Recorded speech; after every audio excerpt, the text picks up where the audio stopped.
O podría trabajar experimentalmente. Construir un modelo, generalmente a escala.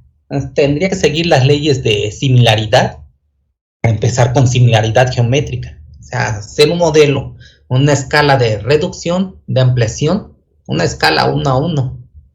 Entonces, esa es la primera, la similaridad geométrica. Después tendría que hacer mi experimento en un túnel de viento o un tanque de agua, siguiendo similaridad cinemática. O sea, aquí me dan ejemplos de un Reynolds, turbulencia, puede ser, no sé, número de Mach. Entonces, esta sería la similaridad cinemática. Sigo similaridad geométrica, similaridad cinemática y una instrumentación. Una instrumentación para obtener resultados. Esto es lo que me está diciendo aquí. Instalar elementos de medición para capturar los datos del ensayo, tanto del fluido como de la estructura. Tengo aquí un modelo a escala dentro de un túnel de viento. Estoy siguiendo similaridad geométrica a reducción. Entonces, puedo poner este modelo en túnel de viento y poder analizarlo. También puede ser, hay túneles de vientos a escala 1:1. Se colocan los modelos a escala real, son más costosos, tanto su construcción como poner a prueba una medición. Entonces, esto es más costoso. Si no es posible hacer esto, pues podríamos hacer una similaridad geométrica a reducción. ¿Y cómo puedo instrumentar? Puedo tener una instrumentación no intrusiva. Aquí tengo un túnel de viento utilizando láser de alta potencia. El color verde nos indica que son láser de alta potencia. Tengo de este lado un anemómetro, lado izquierdo, un anemómetro de láser Doppler, o conocido como LDA, y de este lado un PIB, una velocimetría de partículas por medio de imágenes. La diferencia entre estos dos es que este es puntual, el volumen de control llega a ser de hasta 1 milímetro, y me da todo un campo, todo un área. Eso puedo obtener más resultados. Trabaja con mucho más datos, pudiendo trabajar de 3000 a 10000 datos y poder obtener una cuantificación de la turbulencia. Y depende de la capacidad de recepción. Pueden sacarse en una corrida unas 1500 fotos. Entonces, estos son para el fluido. Y también puedo trabajar con láser y obtener una respuesta estructural aquí en la puerta de un auto. Entonces, con láseres puedo trabajar mi instrumentación no intrusiva. Bien, esta técnica es mucho más cara, son equipos muy costosos. Se pueden hacer también, pero su construcción también es muy costosa. Si no pudiera trabajar esto, podría trabajar una adquisición intrusiva. Aquí tengo hilo caliente, tiene la ventaja de que me da datos tanto de temperatura como de velocidad. Si no tuviera hilo caliente, podría trabajar con tubo de pitot, que me da datos de velocidad, o termopares para obtener datos de temperatura, placo orificio para obtener flujo volumétrico, y para la parte estructural unas galgas extensiométricas. Entonces, con esto podría obtener datos de esfuerzos, deformaciones. Entonces, puedo trabajar de manera intrusiva o no intrusiva, a escala de reducción o tal vez ampliación, o una escala 1:1. Igual aquí está escala en un túnel, perdón, en un túnel, y mi modelo escala, igual mi túnel de viento. Entonces, si no pudiera trabajarlo experimental, podría trabajarlo simulado. Así igual construyo un modelo con un software CAD Puede ser en 3 dimensiones o en 2 dimensiones y obtener mis resultados. Aquí tengo líneas de corriente y campos de presión. La otra manera de hacer el análisis sería con simulación numérica y puedo tener también el análisis externo y un análisis interno. Yo lo puedo trabajar igual.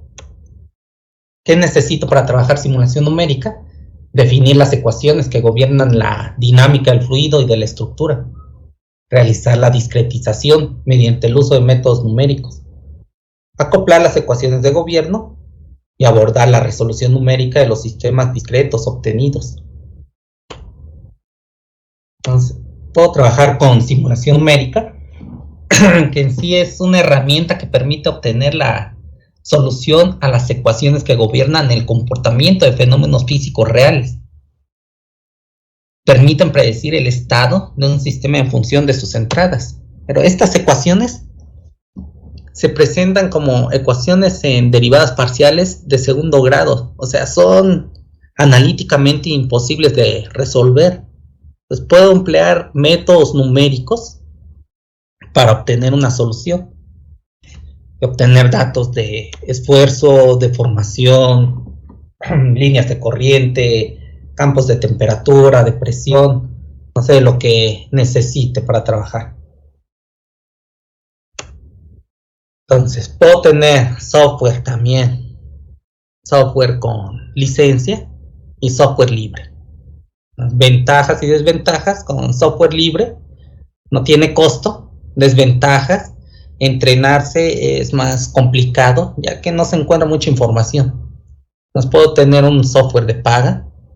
Ventajas y desventajas: bueno, ventajas: encuentro más información, soporte técnico. Desventajas: pues tiene diferentes costos, si es estudiantil, si es para investigación, para docencia, para dar servicios, pues tiene diferentes costos. Entonces puedo trabajar con software de licencia o software libre. Aquí está Solid, ANSYS, OpenFOAM y OpenFEM, con los que podría trabajar y seguir mi análisis de interacción fluido-estructura. Entonces, este tipo de trabajo, la interacción fluido-estructura, son dos técnicas diferentes. Uno son dinámica de fluidos computacional, que trabaja con volúmenes de control, sería esta de aquí, y el otro es el método del elemento finito. Los dos tienen el mismo concepto, que es dividir el continuo, uno en pequeños volúmenes finitos y el otro en pequeños elementos finitos. Esta es la discretización o el mallado. Entonces, con estas dos estaría trabajando para hacer un análisis de interacción fluido-estructura, con dinámica de fluidos computacional y el método de elemento finito. Tengo el método de elemento finito y el de volúmenes finitos. Entonces, uno trabaja las ecuaciones de forma matricial y las soluciones de derivadas parciales, y el de volúmenes finitos trabaja con las ecuaciones de Navier-Stokes. Entonces, la interacción fluido-estructura se da en una estructura deformable y puede tener cargas de presión y cargas de temperatura. Y puede ser externo. Aquí en el ala de avión está haciendo de manera externa, dando unas cargas de presión, y en la turbina está de manera interna y puede ejercer también unas cargas de temperatura. Entonces, aquí estaríamos viendo una interacción fluido-estructura. Una torre, un fluido circulando a su alrededor, y también sería una interacción fluido-estructura. Aquí el molino de viento, una turbina eólica, el cual está recibiendo en los álabes toda una carga de presión. Es también un análisis externo. Y también en la medicina, en la biología, podemos ver interacción fluido-estructura. Este es uno de los ejemplos más estudiados, es el de la aorta. Y se les pone un aneurisma y se ven los efectos que está causando. Esto sería una vena. Una vena en sí sería una tubería en la cual está circulando un fluido. Aquí esto sería la sangre. Entonces podríamos estudiar un fenómeno de obstrucción. Entonces nosotros sabemos que un pequeño cambio de presión en el cuerpo humano puede tener efectos catastróficos, ¿eh? Entonces todo esto también es una interacción fluido-estructura, no solamente máquinas o en componentes, también puede verse en la medicina, esta interacción. En la industria automotriz es donde encuentro más ejemplos de la interacción fluido-estructura.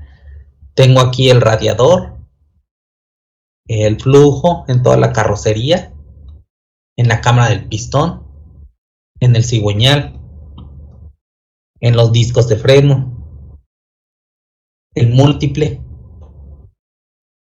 fenómenos de arrastre, también de aerodinámica, temperatura sobre toda la estructura, confort térmico y el aire acondicionado, el turbo o en el blog también del automóvil. Entonces aquí encuentro mucho de los fenómenos de interacción fluido-estructura. Se pueden aplicar o ver muchos de estos en un automóvil. Ahora, la interacción fluido-estructura se da entonces externamente e internamente. Y puede ser de dos tipos, de una vía o de dos vías. Es en una vía, en este estudio es el más común y exige menos recurso computacional. Este tipo de análisis, la evaluación CFD, resulta en un software. Después los resultados son exportados e importados a un software de análisis estructural. Eso solo puede ser hecho si la carga de datos de CFD no causa gran distorsión en el análisis de FEM. Entonces esto es lo que me está diciendo. Hago un análisis de dinámica de fluidos computacional, después envío al método de elemento finito y esto solo una vez.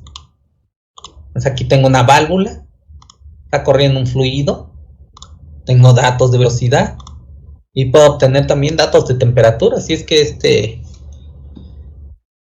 este material, o sea, este fluido, voy a una temperatura, entonces podría obtener un dato de temperatura. Entonces esto sería en el análisis de dinámica de fluidos. Esto sería en el análisis estructural. Ya puedo obtener datos de carga de presión y también los datos de temperatura. Pero esto solo se hace una vez. La otra es dos vías. En este caso, un análisis de CFD se resuelve y luego exporta los resultados para un análisis estructural. Esta carga puede causar la deformación de la estructura y el dislocamiento, alterando significativamente el campo del fluido, lo que modifica el flujo como un todo en el dispositivo.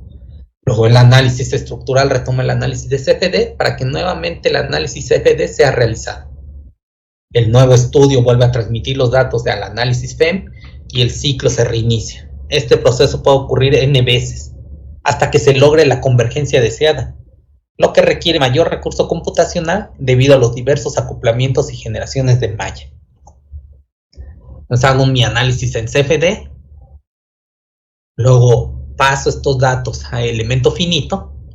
Si hay un gran cambio de mi estructura, vuelvo a llevar mi estructura a CFD, a hacer un nuevo análisis y volverlo a llevar a elemento finito. Se detendrá hasta que ya no observe unos grandes cambios. Tengo un ejemplo. En una estructura viene un flujo de viento, un flujo de fluidos, está incidiendo sobre ella. Entonces, este sería mi análisis de elemento de dinámica de fluidos computacional.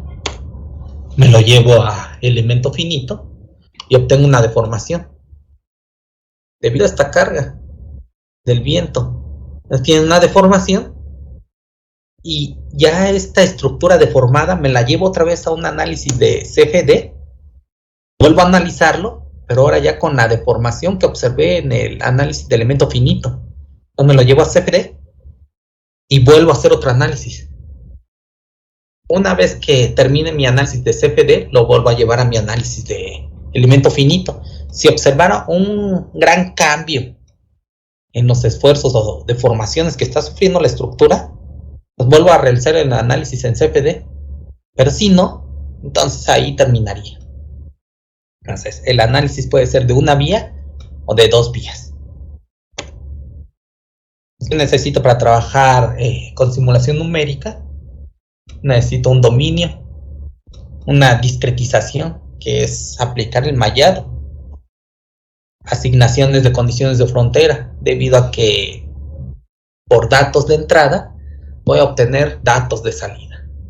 Solución, cuando se están resolviendo las ecuaciones de la física que vienen en derivadas parciales, y posteriormente un análisis de resultados. Tengo un ejemplo, lo voy a poner aquí en SolidWorks. Hice de un análisis externo, es un anuncio, el cual está pegando una carga de viento. Entonces, obtendría estos datos del estudio SFD. Este es un estudio de dinámica de fluidos computacional aquí en SolidWorks. Me está dando datos de velocidad. Yo puedo obtener diferentes datos de densidad, presión, temperatura, velocidad, los que necesite para ver un fenómeno. Les voy a poner, por ejemplo, el dato de presión. Aquí puedo ver un aumento de presión y una disminución, ¿sí? Un diferencial de presiones. Entonces, estas presiones van a ocasionar una carga, y puedo obtener más datos. Puedo obtener unos de flujo, pero bueno, entonces después de esto, de hacer mi análisis de CFD, aquí me falta mostrar, este sería mi dominio computacional, ¿sí? O sea, este es el fluido y esta es la estructura. Y este sería datos de velocidad, en este caso de presión, o puede tener de velocidad. Este es el estudio de CFD. Entonces, estos datos yo los importo a un análisis de elemento finito. Y tengo el análisis estático. Importo estas son las cargas externas que importé, la presión que está ejerciendo debido al flujo de fluido que está incidiendo sobre mi anuncio, y puedo obtener datos de esfuerzo, en este caso de von Mises, es una teoría de fallas, y ver que aquí donde está empotrado hay un aumento de esfuerzos, pero el límite elástico es de 2.5 por 10 a la 8, y los esfuerzos máximos que estoy obteniendo aquí es de 1.01 por 10 a la 8. Todavía está muy bajo, no estoy ni cerca de un límite elástico.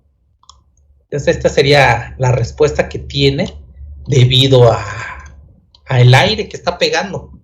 Entonces le está pegando el aire, está incidiendo de mayor forma en esta cara y me está ocasionando un momento. Aquí donde está empotrado es donde está el aumento de esfuerzos con los datos de von Mises. Esto sería un análisis externo de interacción fluido-estructura. También tengo aquí un análisis interno. Este sería un intercambiador. Está circulando aire caliente aquí. Y aquí se está introduciendo agua fría. Y está saliendo agua tibia. Entonces, este sería el análisis de dinámica de fluidos computacional. Entonces voy a obtener igual datos en son de temperatura, trayectoria de temperatura. Entonces este sería un análisis interno, y estos datos yo los importo. Un análisis estructural, igual obtengo mis resultados en von Mises, y debido a ese incremento de temperatura, ese flujo con una gran temperatura, estoy obteniendo una respuesta de esfuerzos, serían unos esfuerzos térmicos que están actuando sobre mi estructura. Esto sería internamente. Aquí veo que sí está rebasando en toda esta zona el límite elástico, que es de 2.3 por 10 a la 8. Entonces estamos aquí y estoy obteniendo datos de 5.4 por 10 a la 8. O sea, ya pasé el régimen elástico y estaría entrando, esta zona estaría entrando en el régimen plástico. Entonces esto ya sería entrar en el análisis de resultados. Bueno, por mi parte sería todo, doctor Ponce. Esta sería la presentación.